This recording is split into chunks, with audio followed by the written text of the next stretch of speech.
Minasan konnichiwa. Magandang tanghali po sa inyo mga tomo. Marami po ako nakikita at nababasa ngayon na nagtatanong po na ating mga kababayang Pilipina kung paano po ang pagpapakasal sa Japanese national po, no? Kung anong mga requirements na kailangan at kung saan sila pupunta, kung paano pagpaprocess po, no? Ito po, share ko sa inyo base sa experience po na aking kakilala na kinasal lang po nitong last March 2021 po. Last March lang siya kinasal.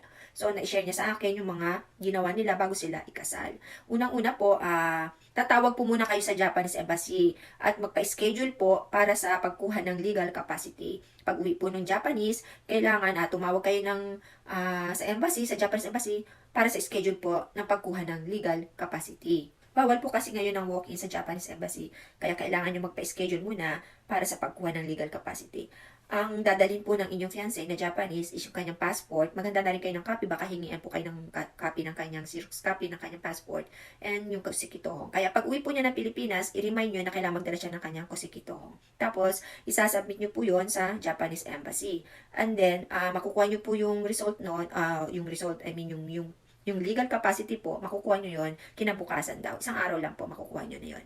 So, i-remind ko po sa inyo, ito pong process na ito sa pagpapakasal ito ay para po sa mga civil, no? Sa mga mayor lang ikakasal o hindi sa simbahan, hindi ko po alam kung paano yung process po sa simbahan. Pero ang mga foreigners talaga, pag kinakasal sa Pilipinas, kailangan ng legal capacity. So, ganun po mga tomo, pag nakuha nyo na po yung legal capacity ninyo, no? Diretso na po kayo na City Hall, no? Remind ko po sa inyo mga tomo, i-prepare nyo rin po yung birth certificate ng inyong boyfriend na Japanese, no? Yung fiancé, na translated sa English, baka hanapan po yan, kailangan kumpleto kayo sa requirements, no? At yung sa inyo rin po yung birth certificate nyo or baptismal po, dalawa po yun, no? Ihanda nyo na rin po, just in case po, at least sigurado na lahat, no? Para hindi na kayo pabalik-balik. So, sabihin nyo yun sa inyong boyfriend na ihanda yung mga requirements na yan. Tapos, pagdating nyo ng City Hall, magpa-marriage council na po kayo, marriage counseling po, isang araw lang po yun.